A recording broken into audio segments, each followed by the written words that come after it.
മതവിശ്വാസികളെയും മതഭ്രാന്തിനെയും ഒരുപോലെ കാണില്ല. മതത്തെ തീവ്രവാദമാക്കി മാറ്റുന്ന ശക്തികളുമായിട്ട് ഞങ്ങൾക്ക് ഒരിക്കലും യോജിപ്പില്ല ആശയപരമായിട്ട്. എല്ലാ മതങ്ങൾക്കുള്ളിലും തീവ്രവാദത്തിൻ്റെ വിഷവിത്തുപാകിയ ശക്തികളോട് കമ്മ്യൂണിസ്റ്റുകാർക്ക് LDFന് ഈ പറഞ്ഞ ആശയ വിയോജിപ്പ് തീർച്ചയായിട്ടും ഉണ്ടായിരിക്കും. വോട്ട് ചെയ്യുമ്പോൾ ഞങ്ങൾ പക്ഷേ വോട്ട് ചെയ്യണമെന്ന് പറയുന്നില്ല. എല്ലാ വോട്ട് മനുഷ്യൻ്റെ വോട്ടാണ്. മതത്തെ മതഭ്രാന്താക്കി മാറ്റിയ, തീവ്രവാദത്തിൻ്റെ മറയാക്കി മതത്തെ മാറ്റുന്ന ഒരാശയത്തിൻ്റെയും സംഘടനകളെയും കൂടെ ഞങ്ങളില്ല. മതഭ്രാന്തിൻ്റെ സംഘടനയാണെങ്കിൽ ഏത് സംഘടനയും തീവ്രവാദമാണ് മതമെന്ന് ചിന്തിക്കുന്നുവെങ്കിൽ ഞങ്ങൾക്ക് ആ വോട്ട് വേണ്ട. ഞങ്ങൾക്ക് ബന്ധമുണ്ട് എല്ലാത്തരം മതവിശ്വാസികളുമായി. തെറ്റിക്കരുത്, അതുകൊണ്ട് ആവർത്തിക്കുകയാണ്. എല്ലാ വിഭാഗത്തിൽപ്പെട്ട യഥാർത്ഥ വിശ്വാസികളുമായി നല്ല ബന്ധമുണ്ട് LDFന്. ആ ബന്ധം ഒരു വിലപ്പെട്ട ബന്ധമായിട്ട് കാണുകയാണ് ഞങ്ങൾ. അത് പുതിയ കാര്യവുമല്ല. ഇടതുപക്ഷം വിശ്വാസികളെയും ശത്രുവായി കാണുന്നുവെന്ന പ്രചാരവേല പരമാബദ്ധമാണ്. ഞങ്ങൾ വിശ്വാസികളെ ശത്രുവായി കാണുകയുമില്ല. ഞങ്ങളവരെ മിത്രങ്ങളായി കാണുകയാണ്. മതവുമായുള്ള മാർക്സിസത്തിൻ്റെ ബന്ധം ചർച്ചാ വിഷയമാകുമ്പോഴെല്ലാം ഒരു കാര്യം പലപ്പോഴും പറയാറുണ്ട്. ഇടതുപക്ഷ വിരുദ്ധന്മാർ അവർ പറയുന്നത് മാർക്സിൻ്റെ ഒരു വാക്കാണ്. അവർ പറയും, മാർക്സ് പറഞ്ഞില്ലേ മതം മനുഷ്യരെ മയക്കുന്നത് കറുപ്പാണെന്ന്. ഈ ചോദ്യം കൊണ്ടാണ് കമ്മ്യൂണിസ്റ്റുകാരുടെ മതവുമായുള്ള ബന്ധത്തെപ്പറ്റിയുള്ള എല്ലാ ചർച്ചകളിലും വിരുദ്ധന്മാർ സ്വന്തം ആയുധങ്ങളെ മൂച്ചുകൊട്ടി കാണിക്കുന്നത്. ആ സുഹൃത്തുക്കളെല്ലാം അറിയാൻ വേണ്ടി പറയുകയാണ്, മാർക്സ് ഈ വാചകം പറഞ്ഞിട്ടുണ്ട്. പക്ഷേ ഈ വാചകം പറയും മുമ്പ് മാർക്സ് പറഞ്ഞ ഒരു 3 വാചകം കൂടിയുണ്ട്. അത് ഇവരാരും പറയാറില്ല. അതുകൊണ്ട് ഞങ്ങൾ പറയുന്നു, മാർക്സ് പറഞ്ഞ ആ ഭാഗം മുഴുവനും പറയുന്നു. മാർക്സ് പറഞ്ഞു, ആത്മാവ് ഇല്ലാത്ത ലോകത്തിൻ്റെ ആത്മാവാണ് മതം. ഹൃദയശൂന്യമായ സമൂഹത്തിൻ്റെ ഹൃദയമാണ് മതം. It is the sigh of the oppressed man. അത് അടിച്ചമർത്തപ്പെട്ട മനുഷ്യൻ്റെ നെടുവീർപ്പാണ്. ഈ 3 വാചകം പറഞ്ഞു കഴിഞ്ഞാണ് മാർക്സ് പറഞ്ഞത്, പക്ഷേ അത് മനുഷ്യരെ മയക്കുന്ന കറുപ്പാണെന്ന്. അതാണ് മാർക്സിൻ്റെ കാഴ്ചപ്പാട്. എന്തുകൊണ്ടാണ് അതങ്ങനെ പറയാൻ കാരണം? മതം ഒരു വിമോചന പ്രതീതി ഉണ്ടാക്കും, യഥാർത്ഥ മോചനം ഉണ്ടാക്കുന്നില്ല എന്ന് മാർക്സ് വിശ്വസിച്ചു. അതുകൊണ്ടാണ് ആ 4ാമത്തെ വാചകം ഉണ്ടാകുന്നത്. നിങ്ങൾക്ക് ആർക്കും യോജിക്കാം, വിയോജിക്കാം. പക്ഷെ ഇതാണ് മാർക്സ് പറഞ്ഞത്. മതത്തിൻ്റെ ഈ പറയുന്ന അംശങ്ങളെപ്പറ്റി ഏറ്റവും ഉദാത്ത ഗംഭീരമായ ഭാഷയിൽ പറഞ്ഞ, മാർക്സിനെ പോലെ പറഞ്ഞ ഒരൊറ്റ മത പ്രബോധകനെയും എനിക്ക് അറിയില്ല. ഉണ്ടാകുമായിരിക്കും, എനിക്കറിയില്ല. അത്ര ഉദാത്തമായ ഭാഷയിലല്ലേ മാർക്സ് പറഞ്ഞ മതത്തെപ്പറ്റി. ഇതാണ് ഞങ്ങളുടെ സമീപനം മതത്തോടുള്ള. ഞങ്ങൾ ഇടതുപക്ഷക്കാർ മതവിശ്വാസികളെയും മതഭ്രാന്തിനെയും ഒരുപോലെ കാണില്ല. ഞങ്ങൾ യഥാർത്ഥ വിശ്വാസികളെ ബന്ധുവായി കാണുമ്പോൾ തന്നെ യഥാർത്ഥ വിശ്വാസ പാതയെ മാറ്റിമറിച്ചുകൊണ്ട് മതത്തെ തീവ്രവാദമാക്കി മാറ്റുന്ന ശക്തികളുമായിട്ട് ഞങ്ങൾക്ക് ഒരിക്കലും യോജിപ്പില്ല ആശയപരമായിട്ട്. നിങ്ങൾക്കറിയാം, ഭൂരിപക്ഷ മതത്തിൻ്റെ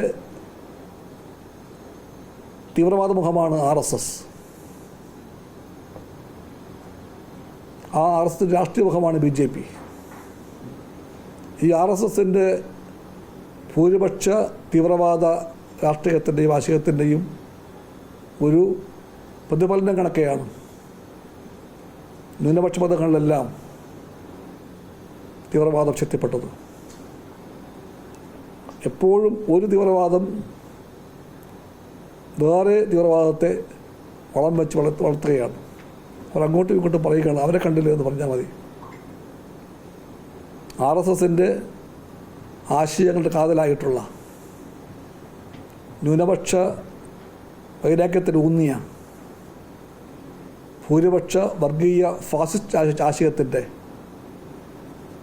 മറുപുറമാണ് ന്യൂനപക്ഷ മതങ്ങളിലെ എല്ലാ തീവ്രവാദങ്ങളും. അതിനോട് ഞങ്ങൾക്ക് LDFന് ആശയപരമായിട്ട് ഒരു യോജിപ്പുമില്ല, ഉണ്ടാവുകയുമില്ല. എല്ലാ മതങ്ങൾക്കുള്ളിലും തീവ്രവാദത്തിൻ്റെ വിഷവിത്തുപാകിയ ശക്തികളോട് കമ്മ്യൂണിസ്റ്റുകാർക്ക് LDFന് ഈ പറഞ്ഞ ആശയ വിയോജിപ്പ് തീർച്ചയായിട്ടും ഉണ്ടായിരിക്കും. അത് മാറ്റമില്ല, അതെല്ലാവർക്കും ബാധകമാണ്. വോട്ട് ചെയ്യുമ്പോൾ ഞങ്ങൾ പക്ഷേ വോട്ട് ചെയ്യണമെന്ന് പറയുന്നില്ല. എല്ലാ വോട്ട് മനുഷ്യൻ്റെ വോട്ടാണ്. ഞങ്ങൾ മനുഷ്യൻ്റെ ഭാഗത്താണ്.